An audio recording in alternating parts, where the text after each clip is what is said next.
സാമ്പത്തിക പ്രതിസന്ധി കാരണം നിരത്തൊഴിയാനൊരുങ്ങി സ്വകാര്യ ബസ്സുകൾ. പ്രിയദർശിനി സൗജന്യ യാത്ര ആരംഭിച്ച് ഒരു മാസം പിന്നിടുമ്പോൾ കണ്ണൂരിൽ മാത്രം 100ഓളം സർവീസുകളാണ് അവസാനിപ്പിക്കുന്നത്. സർക്കാർ സംരക്ഷിക്കാൻ തയ്യാറായില്ലെങ്കിൽ സർവീസ് നിർത്തി പ്രത്യക്ഷ സമരവുമായി മുന്നോട്ടു പോകാനാണ് ബസ് ഉടമകളുടെ തീരുമാനം.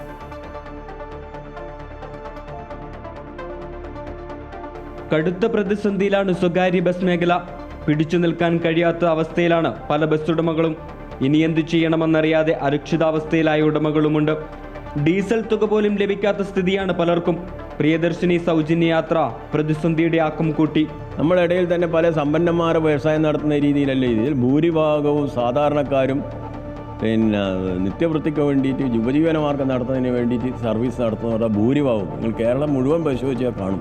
അപ്പോൾ അവരെ നിലനിൽപ്പിന് എന്ന് പറഞ്ഞു കഴിഞ്ഞാൽ ഈ ഫീൽഡ് പെട്ടെന്ന് വിട്ട് പോകാം, എല്ലാവരും പറയും നിങ്ങൾക്ക് വേണ്ടെങ്കിൽ വിറ്റിട്ട് പോയിക്കൂടെ എന്ന് പറയുന്നത് വിറ്റ് കഴിഞ്ഞാൽ തന്നെ ഈ പരിസ്ഥിതി വന്നതിന് ശേഷം ആളെടുക്കാത്ത സ്ഥിതിയായില്ലേ. അങ്ങനെ പ്രയാസമായിരുന്നു. സർക്കാർ ടാക്സ് മാത്രം കുറച്ചതുകൊണ്ട് കാര്യമില്ല. ഡീസൽ സബ്സിഡി ലഭിച്ചിരുന്നുവെങ്കിൽ വലിയ ആശ്വാസമാകും. നിലവിൽ കണ്ണൂരിൽ മാത്രം 40ലധികം ബസ് ഉടമകൾ G-ഫോം നൽകി. G-ഫോം നൽകാതെ സർവീസ് അവസാനിപ്പിച്ചവരും ഏറെയാണ്. അപ്പോൾ വളരെ ഗുരുതരമായ പ്രതിസന്ധിയിലേക്കാണ് ഈ മേഖല നീങ്ങുന്നത്. അപ്പോൾ എത്രയും പെട്ടെന്ന് സഡനായിട്ട് ഇത് പിടിച്ചു നിർത്തേണ്ട ഒരു ബാധ്യത നമ്മളെപ്പോലെ തന്നെ ഗവൺമെൻറ്റിനുണ്ട്. സ്വകാര്യ ബസ് മേഖലയിൽ ഇവിടെ ചെയ്യുന്ന സേവനങ്ങൾ, അതേപോലെ നമ്മളെന്ത് പറഞ്ഞു കഴിഞ്ഞാലും വിദ്യാർത്ഥികൾക്ക് ഇന്ന് യാത്രാ സൗകര്യം കൊടുക്കുന്നതിൽ 90-95% കേരളത്തിലെ പ്രൈവറ്റ് ബസ് ഉടമകളാണ്.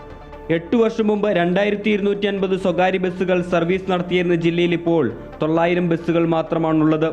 കൊറോണ കാലത്ത് മാത്രം 500-ലേറെ ബസ്സുകൾ സർവീസ് അവസാനിപ്പിച്ചു. പല ബസ്സുകളും ആക്രി വിലയ്ക്കാണ് അന്ന് തൂക്കിവിറ്റത്. വിദ്യാർത്ഥികളുടെ കൺസെഷൻ ഉൾപ്പെടെയുള്ള കാര്യങ്ങളിൽ അനുഭാവപൂർവമായ നിലപാട് സ്വീകരിക്കണമെന്നാണ് ആവശ്യം. അമൃത ന്യൂസ്, കണ്ണൂർ.